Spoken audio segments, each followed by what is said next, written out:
네, 오늘은 빠세 초대석에 또 특별한 분을 모셨습니다. 네. 제가 최근에 책을 한 권 읽었는데, 제가 부동산 책이 나오면 거의 모든 부동산 책을 다 읽거든요. 근데 이제 지난 5년 동안에 굉장히 부동산 때문에 상처를 많이 받으셨던 분들이 많았을 것 같아요.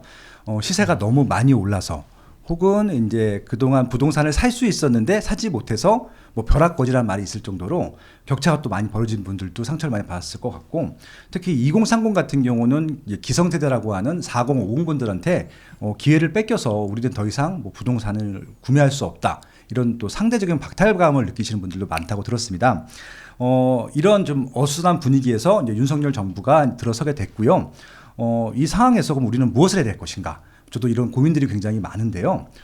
그 고민을 거의 완벽하게 해결해 줄 책이 아닌가 싶어서 제가 요 책을 읽어봤고 너무 감동을 받아서 이 책의 저자이신 잭파시님, 최경천 대표님을 네. 한번 모셔봤습니다. 네, 안녕하세요. 안녕하십니까. 네, 안녕하십니까. 근데 또 방금 전 말씀하신 것 중에 2030 세대이고 또 네. 4050에게 절망을 받았다고는 하지만 좀 힘을 내실 수 있으면 좋으실 게 네. 제가 아직 30대라는 거. 네. 나이 여쭤봐도 돼요, 정확하게? 네, 84년생 쥐띠입니다. 아, 쥐띠요? 사실 뭐 30대 마지막이죠. 이제 좀 네. 있으면 40대긴 한데 네네. 어쨌든 뭐 2030 물론 절망적이죠. 그래서 사실 부동산보다는 좀 더 쉽게 다가갈 수 있는 코인이라든지 네. 아니면 주식 뭐 이런 것도 많이 하시는 걸로 알고 있는데 주식도 사실 작년 말 뭐 이때부터 그 증권 그 예탁고가 한참 줄어들면서 사람들이 주식값도 많이 좀 떨어지고 있잖아요. 네네. 근데 코인도 제가 해봤는데 사실 쉽지 않더라고요. 왜냐하면 내 생각대로 안 된다. 정말 내 생각대로 안 된다.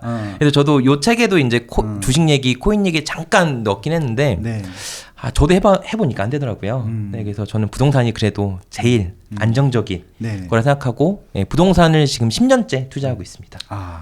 이 책을 좀 읽어봤는데 정말 이게 처음 책을 내신 거잖아요. 네, 처음 책을 냈습니다. 글을 좀 많이 써보신 느낌이 들고 콘텐츠가 뺄 곳이 없이 1페이지부터 끝까지 네. 꽉 차 있어요. 네. 이건 평소 때 고민도 많이 하시고 또 많은 경험과 또 많은 또 정리 활동 이런 것들이 있었던 것 같아요.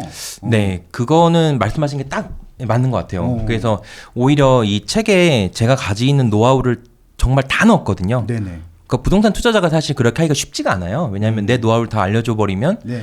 결국 내가 먹을 게 없을 수도 있다고 생각할 수 있으니까. 근데 저는 왜 다 알려드릴 수 있냐면 알려들어도 저처럼 하기 쉽지 않을 거라서 되게 자신감 있는 말이긴 하지만 왜냐면 네네. 여기에 제가 이제 루틴적으로 네. 월에는 어떤 데이터를 보고 네. 주에는 어떤 데이터를 보고 네. 연에는 어떤 데이터를 보는지 미국부터 우리나라 도시를 내려가면서 이렇게 빅데이터를 많이 읽는 연습을 하거든요. 네. 그래서 그런 부분을 빼곡히 넣어놨습니다. 네. 똑같이 따라하시면 정말 잘 되실 거예요. 네. 네. 그래서 어차피 이제 이게 두껍기 때문에 네. 다 따라하지 않는다 하더라도 네. 반 따라 해도 충분히 성공할 수 있는 거고요. 그쵸. 완벽히 다 따라하게 되면 정말 대박 부자가 되는 맞습니다. 그런 거잖아요. 네, 네. 그래서 저도 우선은 뭐 목표를 좀 높게 잡으라고 말씀을 드려요. 항상 드리는데 만약에 뭐 저는 이미 뭐 자산이 100억대가 넘었지만 만약에 목표를 그렇게 우선 크게 잡아놓고 이 책에는 그것도 있습니다. 네. 제가 24살에 약간 치기 어린 메모라고 해서 그때 제가 한참 주식할 때였거든요. 그때 24살부터 복리로 연 100%를 계산해 보니까 34살에 100억이더라고요. 그땐 진짜 제가 딱 24살에 주식으로 100%를 벌었을 때였어요. 홍콩 주식으로. 홍콩 주식으로. 홍콩 제가 호주에서 워킹홀리데이 하면서 번 돈 설거지하면서 번 돈 가지고 홍콩에 투자해서 그 번 돈이었는데 네. 딱 그래서 그 메모도 들어있긴 한데 사실 그 후로부터는 안 됐거든요. 그러니까 저는 그때 생각하면 제가 주식을 잘했다기보단 정말 대세 상승기에 잘 모르고 들어갔는데 그때 해외주식은 이제 거래세 자체가 워낙 비쌀 때였어요. 그렇죠. 한 번 사고 팔 때 한 5만 원씩 비쌀 때고 네. 제가 또 해외에 있을 때라서 사고 팔지 않았는데 어떻게 보면 비싸져 버린 이게 약간 저는 부동산이랑 또 비슷하다고도 생각합니다. 특히나 뭐 경기도 서울에 있는 아파트가 딱 이런 구조거든요. 네네. 네, 그래서 그런 부분들을 여기다 넣어놨습니다. 네. 네. 그래서 일단은 이렇게 에너지가 넘치는 네. 모습을 확인하셨을 것 같고 이분이 이게 부동산뿐만이 아니라 다양한 투자 네. 경험이 있었던 것 같고 또 얼핏 몇 가지 에피소드를 들어보니까 또 시행착오를 겪으셨던 것 같고. 아, 그렇죠. 예. 아까 그리고 그 말 하도 말았는데 네네. 왜 목표를 크게 잡으려고 했냐면 하다가 망하셔도 한 30억쯤에 망하셔도 네. 평생 먹고 살 수 있으시잖아요. 그래서 저는 그런 것도 염두를 좀 했으면 좋을 것 같아요. 왜냐하면 사실 지금 본인의 근로 능력만 가지고는 먹고 살기가 너무 인생이 길어요. 전 그렇게 많이 생각합니다. 그러니까 저도 1년 전까지만 해도 직장인이었고 네네. 또 그 직장을 대학교 졸업 후에 10년간 다녔거든요. 10년간 다녔는데 월급 200, 300 제가 그러니까 신입사원 때는 200을 받았고 10년 그만둘 때는 300을 받았고 하지만 그걸로 모은 돈은 진짜 하나도 없었던 것 같아요. 술 사 먹기 바빴어요. 술 사주기 바빴고 네네. 손에 남는 건 아무것도 없더라고요. 네네. 그래서 뭐 지금 직장인들한테 요즘에 뭐 직장인들 투잡은 옛날처럼 그렇게 고정관념이 나쁘다 이런 인식은 또 아니잖아요. 왜냐하면 내 인생을 책임져 줄 수 있는 결국 나가 우선이 돼야 되니까. 그래서 뭐 이런 것들도 관심 있게 정말 관심은 없으시면 안 될 것 같고 혹시나 뭐 지금 뭐 사이클이 너무 높게 올라가서 내려오면 어떡하냐 이런 부분도 있으실 텐데 네. 공부는 지금부터 시작하셔야 된다고 저는 생각해요. 하나 정도만이라도 돈 적게 드는 거 우선 찾아서 이번 사이클이 끝나는 것도 경험을 해보셔야 네. 다음 이제 5년, 6년 그 후 아니면 3년, 4년 그 후에 다시 상승이 저점을 찍고 고점을 올라갈 때 타실 수가 있어요. 근데 지금은 이미 난 늦어버렸다라고 하면 제가 봤을 때 다음 사이클도 못 잡을 확률이 되게 크다고 생각합니다. 알겠습니다. 네. 이 책에 대한 전반적인 분위기와 이 책을 읽고 나서의 어떻게 보면 효과 그리고 이제 목표 지향점까지 말씀해 주셨습니다. 근데 이제 이 방송을 보고 계신 분 중에 잭팟이라고 하는 분을 아시는 분들도 많겠지만 모르시는 분들도 많기 때문에 과연 어떠한 삶을 살아오신 분인지 제가 좀 낱낱이 좀 한번 좀 파헤쳐 보도록 하겠습니다. 사실 제가 유튜브 출연은 지금 이제 거의 초창기라서 사실 뭐 얼굴이 이렇게 드러내는 것도 좀 이상합니다. 사실 굉장히 이상해요. 네. 근데 뭐 아마 지금 에너지를 보시니까 앞으로 이런 활동을 많이 하시게 될 것 같아요. 아, 그래요? 여기서도 시행착오를 겪으시겠지만 그렇습니다. 앞으로 훨씬 더 성공하실 거라고 생각을 하고 있습니다. 감사합니다. 일단 잭팟이라고 하는 닉네임은 어떻게 생긴 거예요? 제가 네이버도 이렇게 하면 저 메일로 엄청 보내시려나요? 네이버도 그 아이디를 가지고 있고요. 그러니까 굉장히 옛날에 쓴 거죠. 네이버 아이디를 그 정도 가지고 있을 거라면. 그래서 네이버 초창기 때 그 아이디를 주었고 제가 전에 회사 10년 동안 다닌 것도 잭팟이 회사닷컴이었습니다. 그렇겠죠. 예. 네, 그리고 그거 회사를 그만두면서 그 닉네임도 그대로 이제 가지고 온 건데 잭팟 플러스 2예요, 사람이. 그래서 좀 저를 만나시는 분이 잭팟이 터졌으면 좋겠다라고 생각이 들어서 그렇게 졌습니다. 이게 본인을 위한 잭팟도 있지만 나를 만나시는 분들한테도 잭팟을 드렸으면 좋겠다. 굉장히 마인드 자체가 일단 부자가 될 수밖에 없는 마인드네요. 조금 전에 제가 이제 인사를 나누는데 이렇게 명함을 이렇게 카드에 넣어서 주시는데 그 안에 말해도 되나요? 당연하죠. 로또가 들어있더라고요. 그래서 잭팟 터지세요 주시는데 너무 참신하고 신선했어요. 굉장한 마케팅 효과입니다. 사실 제가 봤을 때 5,000원으로 할 수 있는 최대의 마케팅 효과. 제가 명함마다 받아본 명함들 중에 기억나는 게 몇 개 있는데 이게 제일 강렬했어요. 오늘이. 1등까지 되시면 너무 좋을 것 같아요. 평생 안 될 것 같지만. 제가 1등 되면은 5% 띄워드리겠습니다. 5%? 저 10% 예상했는데. 너무 감사합니다. 그래서 이제 여기 이제 프로필이 좀 나옵니다. 일단은 프로필에 보니까 이분이 아까 말씀하신 일부 말씀하셨지만 직장인으로 신청을 하셨고 지금 처음부터 부동산 투자를 하신 건 아니었었고 주식 투자를 하셨다고 책의 본문에도 나옵니다. 근데 초반에 주식 투자를 하다가 부동산으로 뭐 터닝까지는 아니더라도 주력을 바꾼 이유가 뭐였을까요? 크게 한 두 가지가 있었어요. 왜냐하면 이게 막상 회사 다니면서 저는 그때 근로로서 버는 돈이 너무 작아서 그러니까 그러면 안 되긴 하지만 카드 단기 신용대출하면 한 연 이자 20%거든요. 그렇죠. 단기 현금 서비스라 그러죠. 그렇죠. 치명적인 이름 현서 씨를 만나서 돈을 빌려가지고 주식저도 해보고 해서 저는 그냥 그때 당시로는 20% 이상 내가 수익을 내면 되지 않냐. 그렇죠. 안 되더라고요. 그리고 이제 내가 너무 그렇게 급하게만 생각을 하니까 오히려 우량주가 아닌 테마주 쪽으로만 접근하게 되고 그러다 보니까 상장 폐지를 한 3-4번 당하고 그러니까 점점 가면 갈수록 삶이 힘들어져 있는 가운데서 바뀌게 됐던 게 제가 그때 여행사였으니까 하와이에 출장을 갔었습니다. 혹시 여행사 어떤 여행사인지 밝히셔도 되나요? 뭐 하나투어였고요. 대기업이네, 대기업. 제가 여행사의 대기업. 영업을 한 5년 했고 그 대리점 영업이라고 하죠. 영업을 했고 그 다음에 법무팀에서 이제 5년 했어서 그러니까 법무팀에 일했기 때문에 약간 계약을 좀 잘하는 것도 있긴 해요. 그러네요. 계약 네. 이 부분에 좀 근데 그때 이제 하와이 출장을 갔을 때 가이드분 그러니까 저는 옛날부터 그런 건 있었어요. 좀 나쁜 거긴 하지만 얼마 버세요? 이게 전 되게 궁금했어요. 사람들 만나면 특히나 이렇게 맛집 가면 이 사장님이 얼마를 벌까? 기본적으로. 네, 그러니까 얼마 벌까? 경비는 얼마일까? 빼면 순이익이 얼마가 남을까? 이런 부분을 계산하는 걸 좋아했었는데 네. 그 하와이 가이드분이 한 700 정도 번다고 하셨어요. 근데 제가 그때 200 벌 때였으니까 굉장히 굉장하다 싶어가지고. 고수득자였어요. 그쵸. 예. 그런데 막상 자기가 이제 하와이 외곽에 그때 이제 그 호놀룰루였는데 네. 투룸 정도 조그만 아파트를 월세를 그러니까 선진국은 당연히 전세가 없잖아요. 다 월세인데 다 월세죠. 한 400만 원 정도 든다 하더라고요. 월세를 번다고 아니면 든다고? 든다고. 그러니까 그러면 700 버는 거 중에 400을 월세 쓰는 거죠. 그럼 되는 거예요? 네, 그게 제 나이가 한 28살쯤이었는데 네네. 그때 머릿속에 딱 끼친 게 이게 점점 자본주의가 심해지고 선진국으로 가면 갈수록 뭔가 임대인과 임차인 간의 삶은 극명하게 갈리겠구나. 결국 임차인은 내가 근로를 해서 임대인의 자본소득에 도움을 될 뿐이지 내가 크지는 않겠다 생각을 해서 그냥 그 사건을 보고 딱 그 생각을 했어요. 내가 버는 게 중요하지 않다. 내가 뭐 월세로 400만이 나가면 버는 게 없잖아요. 막상 그렇죠, 생각이 그렇죠. 내고. 네. 그래서 그런 그때 부분도 뭐 월급이 200이었으니까 그쵸. 그 월세 가지도 못하네. 예. 그렇죠. 못하죠. 예. 뭐 하와이별 살고 싶지도 않고 저는 한국이 좋아요.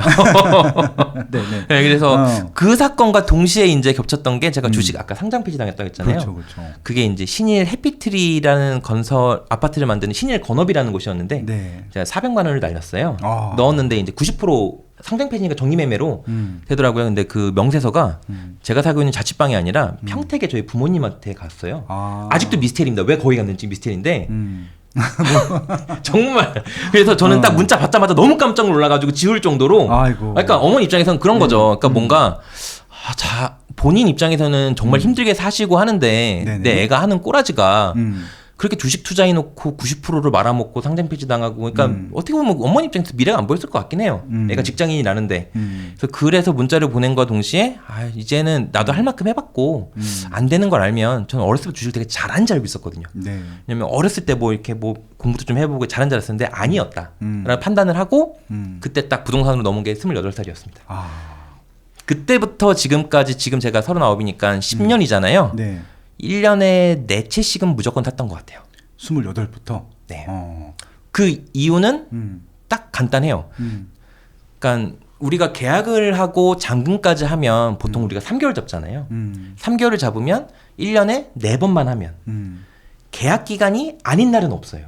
그렇죠. 계약 기간이 아닌 날만 생기면 저는 못 견디게끔 일부러 만든 거예요. 그러니까 내 1년 통틀어서 네네. 어떻게 보면은 그 부동산 작업을 하는 건 제가 제 자본으로 부동산 중개사 사장님들한테 요청을 해서 그 중개사 사장님이 움직이시는 거잖아요. 그러니까 그때부터 뭔가 내가 움직이는 게 아니라 내 자본으로 인해서 남을 움직이는 거를 약간 좀 배웠던 것 같긴 합니다. 기본적으로 네. 업무를 대할 때 그런 이제 업무를 분석하는 것들부터 본능적으로 그런 좀 분석적인 능력도 있었던 것 같아요. 책 쓴 거 보니까 알 수 있었던 것 같고요. 네. 궁금한 게 그래서 네네네네. 그 첫 부동산을 사게 된 그 뭐 계기 아니면 뭐 누구한테 배웠던지 아니면 어떻게 그 첫 부동산을 사게 된 거예요? 첫 부동산이 사실 제가 유일하게 마이너스로 팔은. 왜냐면 저도 부동산 임장이라는 거 한 번도 안 해봤고 네네. 그냥 부동산 그 아주머니나 그때는 진짜 아줌마 같았으니까 먼저 그 강북구 번동에 그 148 지역이라고 되게 빌라인데 네. 30년 이상 된 노후촌이 있어요. 네네. 지금은 이제 약간 소위 썩빌이라고 하는 그 테마가 따로 있거든요. 되게 그렇죠. 오래된 빌라 게 있는데 거기를 제가 맨 처음 보러 갔을 때 정말 조그만 집을 한 1억에 보여주더라고요. 근데 그땐 1억이었어요. 그렇죠. 그리고 그거보다 좀 더 큰 집을 1억 2천에 보여줬는데 어린 나이에 네. 그 차이가 되게 극명했어요. 이렇게 조그만 집에서 저렇게 큰 집인데 2천만 원밖에 차이가 안 나? 그러니까 제가 봐서 전략이었을 것 같긴 해요. 그렇죠. 부동산 사장님의 전략이었을 것 같긴 해요. 잘 저도 몰랐는데 지나고 나니까 오히려 제가 그때 좀 비싸게 샀어요. 그래서 이따가 그게 약간 800만 원 정도 손해보고 제가 유일한 손해권이긴 한데 거기서 약간 승부사적 기질이 좀 있긴 했죠. 그러니까 주식을 제가 했다고 말씀드렸는데 물타기라 그러죠. 네네. 물타기를 제가 제 빌라에 했습니다.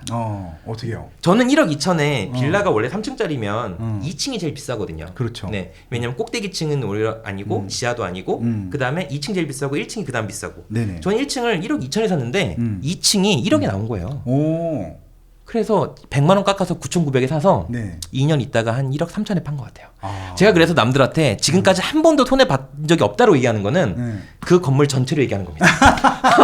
하나는 손해 본 건 맞는데 그러네. 그 건물은 물타기를 해서 제가 손해 본 건 없거든요. 네, 그래서 그게 제 첫 집이었고 그 당시 담보대출이 70% 나왔으니까 그렇죠, 그렇죠. 또 1억 2천이었고 그 전에 제가 미아동 그 성종동 주민센터 근처에서 그러니까 빌라 꼭대기 보면 물탱크 원래 있던 시대 방을 좀 만들어서 싸게 공급을 하잖아요. 네네네. 저 그때 전세 2천만 원이 있었거든요.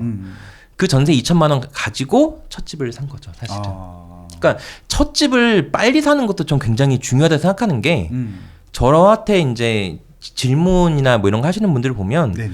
사실 무주택자에서 못 벗어나는 그게 굉장히 크더라고요. 무주택자에서 1주택자로 가는 이 부분이 굉장히 크고 예, 그 단계가 좀 어느 정도 거치면 쉬운데 보통 여기서 많이 막혀 계세요. 그렇죠, 그렇죠. 네. 근데 저는 잘 모르는 상태에서 어린 나이에 그렇게 집을 마련하게 됐고, 그러니까 제가 서울 사람이 아니고 경기도 평택 사람인데, 그러니까 학교는 서울이고 직장도 서울인데 어느 방 한 칸 내게 없는 거잖아요. 근데 그런 진짜 오래된 빌라라도 내게 있으니까 너무 행복하더라고요. 네. 그래서 그 사건이 있은 후로 동네에 있는 부동산에 주말 가서 그냥 앉아 있었던 것 같아요. 아, 계속 또 그런 매물이 나오는지 보려고. 네, 왜냐면 그때 잘 생각한 게 뭐냐면 그때 한 제가 그 동네 빌라를 한 6천, 7천 막 이렇게 샀었거든요. 지금 한 4억 해요.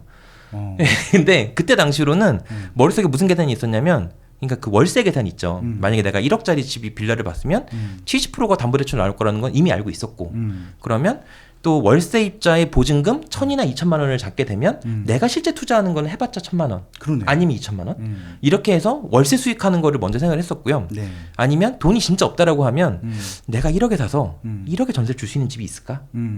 보통 사람들이 그 생각을 잘 못하는데 네네. 부동산에 이렇게 앉아있다 보니까 그런 물건들을 계속 나한테 얘기를 해주세요. 그래서 처음 부동산에서 되게 많이 배웠어요. 뭔가 이렇게 집을 사는 법, 그냥 등기부등본을 공짜로 얻는 법. 되게 좀 저희 이걸 보면 좀 약간 저를 미울 수도 있을 것 같아요. 네네. 그렇죠. 아니 뭐 미울 게 뭐지? 네, 미울 수도 있을 것 같아요. 근데 정보를 받는 분들한테는 정보 받아서 좋은 것들이고, 네.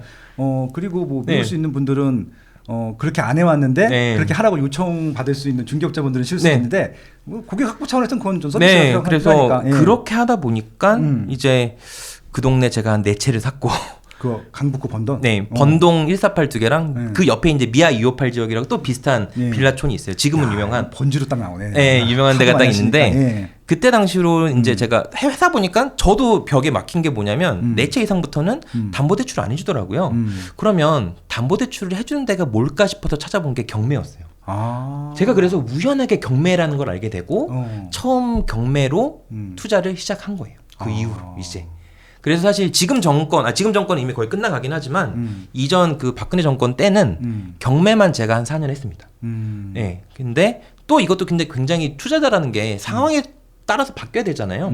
이제 문재인 정권 왔을 때는 이제 경매 낙찰 대출이라고 하는 경락 대출도 막았거든요. 그렇죠. 그래서 제가 할 수 있는 게 이젠 경매가 아니다고 생각을 해서 그때부터 갭 투자를 해서 5년째 하고 있는 거고. 그러니까 이 시대 때마다 약간 좀 이렇게 계속 난 뭘 하고 싶은데 날 계속 뭘 조여오니까 그 빈틈을 계속 찾아 나갔던 시간이 10년이라는 시간이었던 것 같아요. 그러네요. 그러니까 굉장히 유연하시고 이게 모르겠습니다. 저는 그 첫 번째 투자도 저는 실패했다고 생각은 들지는 않는데. 그렇죠. 물타기 잘했죠. 일단은 경험도 쌓았고 거기서 바로 그냥 극복을 하셨잖아요. 네네네. 같은 거 연장선이라고 저도 생각을 하고 있기 때문에 이건 타고난 것 같은데 일반인들도 이렇게 가능할까요 이게?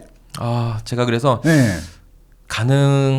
했으면 좋을 것 같아서 제가 이제 블로그 제 이웃들이 이제 한 2만 3천 명 정도 되시는데 블로그 좀 보고 있는데 그분들한테는 이제 제가 가진 노하우 지금 말씀드렸던 건 진짜 제 극히 일부고 네이버 블로그 잭팟이 갭투자 연구소예요. 연구소입니다. 연구소장이죠.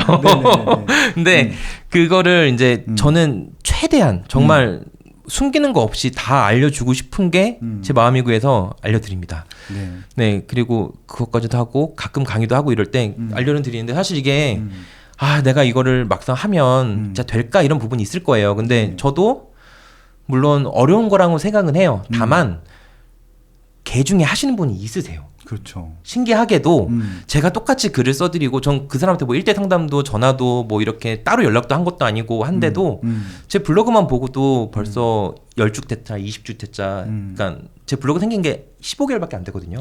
그래요? 네. 근데 15개월 된 거 치고는 네. 이웃수가 되게 많아요. 정말 짧은 기간 안에 그러니까 네. 어떻게 보면 이런 진실성 이 좀 2만 2,500명이 굉장히 많은 거예요, 이거. 좀 보인 게 약간 그랬던 것 같아요. 이 사람 왜 다 알려지? 처음에는 좀 이상하게 다가오셨을 수 있는데 계속 그런 모습을 오랫동안 보여주다 보니까 네. 찐이다라고 또 생각할 수도 있잖아요, 사람들이. 네네. 네, 그래서 여기서 이제 제가 다 그래도 저는 그리고 아직까지는 제가 좀 힘들지는 잘 모르겠는데 댓글로 자기 이제 고민 상담 해주시면. 새벽까지도 다 적어 놓습니다. 일단 또 이렇게 어떻게 보면은 네. 이 댓글과 소통도 하기 때문에 그쵸. 블로그가 더 잘 되는 거 같기도 하네요. 전 그리고 이게 또 좋은 거라 생각하는 게 결국 저도 시야가 넓어지더라고요. 그렇죠, 그렇죠. 왜냐하면 그 동시 시점에 동시에 여러분이 나한테 이 질문을 하는 거 보면 그 지역이 지금 투자자가 노리고 있는 건가라고 생각을 딱 들고, 그러니까 약간 투자의 선행지표라고 저는 또 생각을 해요. 그래서 힘들다고 해도 힘들게 생각 안 하고 해드리고 있는 게 저도 도움받는 게 많아요. 왜냐면 제가 어디서도 얻을 수 없는 정보를 네. 따지고 보면 공짜로 얻는 거잖아요. 제가 이거 운영자이기 때문에. 네네. 그래서 좋게 생각합니다. 아무튼 일단은 그 전세금 네. 2천만 원으로 시작한 이 부동산 투자의 네. 시작이 이렇게 계속 끊임없는 노력으로 지금 이 책에 뭐 제목에 있는 거니까 네. 읽어도 되겠죠. 110억 자산에 집중이 됐다라고 네. 합니다. 그러니까 지금 110억 자산이라고 말씀하셨잖아요. 계속 늘어나고 있긴 해요. 예, 네. 계속 투자를 하고 계시니까 네네네. 궁금한 게 네. 이 매체예요, 그러면? 현재 보유하고 있는 거는 정확하게 46채더라고요. 46채가 네네네. 110억 정도 가치가 된다는 말씀이시죠? 네네네. 그러니까 따지고 보면 좀 가격이 별로 안 나가는 것도 많이 가지고 있는데 전 마음 되게 편한 게요. 그런 거는 쉽게 안 떨어져요. 그렇죠. 1억에서 2억짜리 물건들은 어차피 전세도 1억짜리에서 2억이고 금리가 1% 오른다고 하더라도 제 전세입자가 더 내는 금액 자체가 한 달에 해봤자 몇만 원 안 되기 때문에 전세금도 쉽게 내려가지 않고 전 되게 채수가 많다라고 해도 오히려 정말 큰 물건 가지고 계시는 것보다 마음 되게 편해요. 잠은 잘 잡니다. 네. 그래서 이제 요 110억 자산의 좀 내용이 좀 포트폴리오가 궁금한 건데 네네네. 이게 다 주택인가요? 다 주택이 아닙니다. 주택이 아니고 있습니까, 또? 제가 그러니까 나름 다주택자이기도 한데 저는 그래도 다른 투자자들에 비해서 이것도 좀 자랑이긴 한데 네네. 포트폴리오를 잘 짜놨다고 생각을 해요. 왜냐하면 저도 10년 전에 제가 만났던 그러니까 저도 이제 수업도 들어보고 강사님도 뵙고 이제 책도 많이 읽고 사인회도 가보고 했는데 그 분들이 계속 활동하시는 분이 없는 거 보면 약간 뭔가 투자가 잘못됐지 않나 이렇게 생각을 해서 그러니까 너무 자기 방식대로 잘 되고 하니까 리스크를 생각 안 하셔가지고 약간 위험이 되신 분이 많이 있는 것 같더라고요. 물론 연락을 해서 안 물어보죠. 연락처도 없으니까. 근데 전 그래서 오랫동안 그걸 봐왔기 때문에 우선 제 보유 물건의 6대4 원칙이라고 해서 수도권의 60%가 있고요. 네. 그 다음에 지방의 40%의 물건이 정확히 채수로 있고요. 또 포트폴리오 2에는 물건별로 되게 다양하긴 했습니다. 첫 번째는 약간 지역을 나눴다라고 해서 약간 사이클상 만약에 수도권이 문제가 생겼을 때 네네. 지방은 이제 디커플링으로 인해서 더 상승될 거를 예상하고 해놓은 거고요. 네네. 물건은 이제 어느 한 종목이 무너졌을 때 다른 걸 보완해 줄 수 있는지에 대한 부분인 건데 서울이랑 경기 아파트가 제가 한 40% 정도 자산에서 아까 말씀하신 그 금액에서 40% 곱하면 되는데 그 정도를 가지고 있고요. 그 다음에 이제 서울에 있는 오피스텔. 이걸 한 20% 가지고 있습니다. 그 다음에 지방의 저가주택, 그러니까 세법상 지방 저가주택이라고 하는 거는 공시가격 이제 3억 이하. 예, 전 그 중에서도 공시가격 1억 이하 물건을 많이 투자하고요. 그게 이제 한 20% 되어 있고 나머지가 이제 서울 인천의 노후 빌라.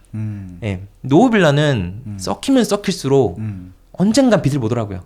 예, 그래서 처음에 돈을 적게 놓고 시간을 그냥 계속 끌고 그리고 이제 서울이나 이런 것들은 웬만하면 안 건드리고요.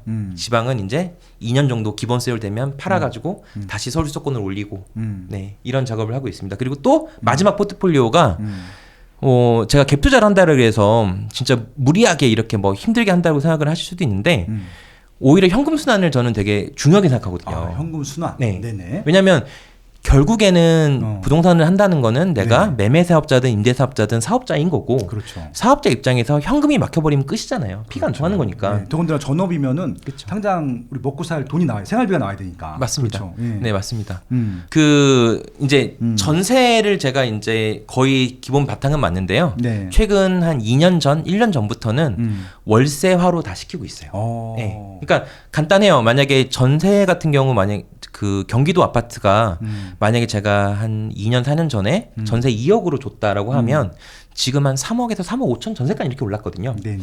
그러면은 이제 전월세 전환율이라고 해서 한 3천만 원당 10만 원씩으로 이제 바꿀 수가 있잖아요. 네네. 그래서 보증금은 그대로 두고 이제 높아진 전세금만큼만 월세로 돌려서 만약에 전세금이 이제 1억 5천 올랐다고 하면 50만 원 오른 거잖아요. 그런 집들을 또 여러 개 이제 바꿔놓고 하다 보니까 제 마지막 포트폴리오는 현금. 아. 그래서 마음 편안합니다 사실. 그러니까 왜냐면 이 정도 포트폴리오를 잘 짜놓은 사람이 제 근처에 못 봤거든요. 그러니까 일단은 네. 굉장히 디테일하시고요. A형이라 꼼꼼해요. 그러니까 진짜 꼼꼼하신 게 네. 지역 배분, 상품 배분, 네. 그다음에 이제 이 자산으로서 그리고 현찰로서도 네. 배분까지 운영 하시기 배분. 때문에 뭐 시장이 살짝 흔들린다 하더라도 뭐 개인적으로 투자하시는 것들은 전혀 흔들리지 않으실 것 같은 생각이 맞습니다. 들기도 하네요. 야, 정말 대단하십니다. 네. 그래서 그러면은 이게 지금 살고 계신 곳이 네. 어디세요?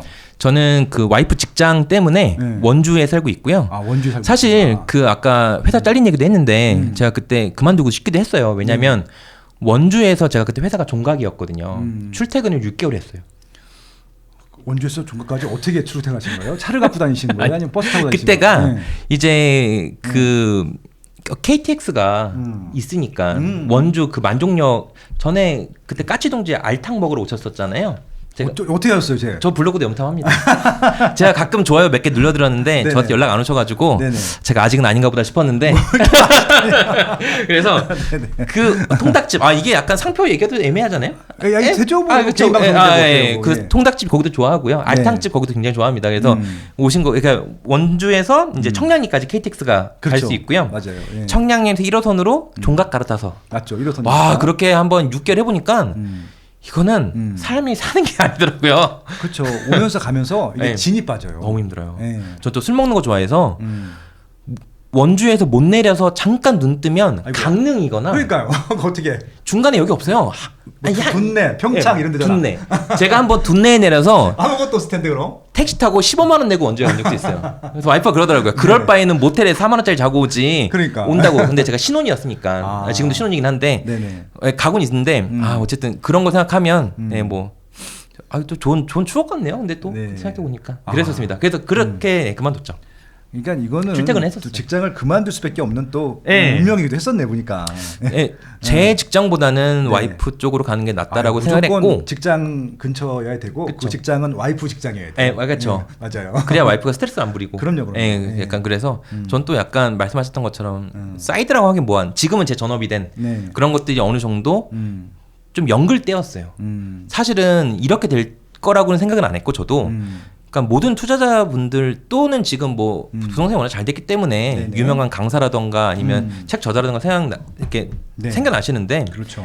저는 이게 좀 아이러니하게도 네네. 코로나의 영향을 좀 많이 받았다고 생각합니다. 사실은 그 코로나로 인해서 돈이 풀린 부분이 이런 아파트 이런 물가 자체에 상승을 시켰기 때문에 네. 그럼 저도 어떻게 보면 그렇게 수혜를 받지 않았나 사실 생각해요. 왜냐하면 제 투자 8년 기간 동안 10년 기간 동안 한 7년까지는 자산의 상승이 되게 미미했어요. 저는 그냥 소가 쟁기 끌듯이 그냥 뭐 돈 없이 살 수 있는 거면 사놓고 했는데 막상 자산은 늘어나지만 자본은 거의 안 늘어났거든요. 그러니까는 자산에서 부채를 뺀 자본, 그러니까 내가 투자금도 원래 없었고 그 물건도 상승을 안 했기 때문에 제가 막상 자산은 얼마다라고 하지만 그건 진짜 뻥튀기인 거고 자본으로 따지면 크게 별거 없었는데 2000년 초죠. 딱 코로나랑 맞물려서 전국 동시에 제가 가져 있는 게 엄청 뛰기 시작하더라고요. 그렇죠. 저도 무서울 정도로 사실은. 네. 그래서 정신 똑바로 차리고 더 열심히 등길 쳤습니다. 네. 근데 이제 많은 분들이 의심스러운 게 뭐냐면은 네. 이게 2017년도 5월 달에 네. 문재인 정부가 취임을 했어요. 네네네. 그래서 이제 규제에 대한 부동산 규제에 대한 특히 다주택자 규제에 대한 것들을 굉장히 심하게 했잖아요. 네네네. 2017년 파리 대책부터 맞습니다. 28번의 대책이 나왔단 말이에요. 대부분 다주택자들의 세금 규제, 대출 규제였었는데 이것들에 대해서는 어떻게 대비를 하신 거예요? 그 세금 규제는 사실 그러니까 보통 투자자가 투자하기 앞서서 제일 먼저 생각을 해야 될 게 저희 사람들이 저한테 그것도 많이 물어보는데요. 네네. 세금은 진짜 본인이 하셔야 돼요. 왜냐하면 본인의 모든 정보를 나한테 털어놓기 전까지는 제가 어떻게 컨설팅이 안 되는 게 왜냐하면 너무나 케이스가 다양해서 그래서 저 같은 경우만 말씀드리자면 네. 제가 아까 말씀드렸던 제 포트폴리오의 이제 40% 정도가 서울 경기 아파트라고 했는데 대부분 또 규제 지역일 거 아니에요. 네, 그렇죠. 규제 지역이죠. 근데 제가 그거를 산 시점 자체가 2015년부터 한 18년까지여서 네네. 그때는 주택임대사업자 등록제도가 그렇죠. 활성했고 김현미 장관 때도 등록하셔라 엄청 많이 했었잖아요. 그렇죠. 엄청 했죠. 홍보했죠. 엄청 홍보했죠. 그래서 2018년 이제 9월달 이때는 엄청나게 다 등록했을 때였고 네. 저도 그래서 고민을 많이 했어요. 사실은 5% 룰에 한계가 갇혀서 어떻게 보면 전세도 못 올리고 그다음 뭐 8년 동안 팔지 못하고 지금 10년으로 바뀌었지만 팔지 못하고 이런 게 컸었는데 전 그래도 보유세, 종부세를 안 내는 게 더 맞다라고 판단을 해서 서울 경기 아파트는 이제 장기 임대 주택 사업자로 묶어놨습니다. 묶어놨고. 그러면 이제 종부세가 합산 배제가 됐었어요, 혜택이. 그렇죠. 지금은 이제 비조정은 되는데 조정 지역에서 안 되거든요. 근데 우리가 거의 다 지금 조정 지역 안에 있으니까. 그래서 그 제 자산 중에 그 부분은 이제 종부세에서 빠지고요. 그다음에 오피스텔 제가 서울 오피스텔 한 20개 가지고 있다고 하는데 네네. 강남에도 5개 있거든요.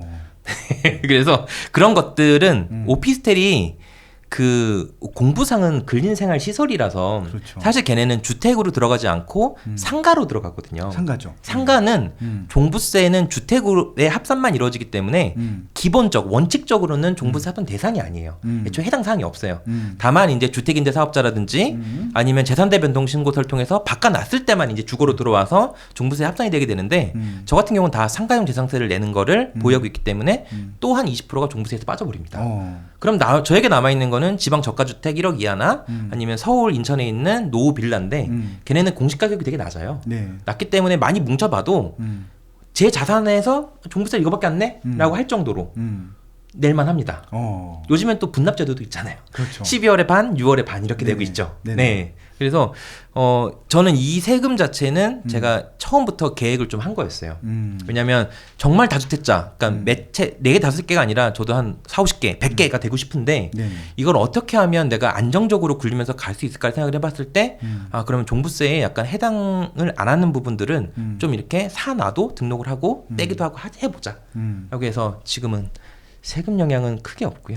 이미 다 세팅이 돼 있으셨으니까. 그래서 근데 투자자는 결국 이 세금이 전 가장 중요하다고 봐요.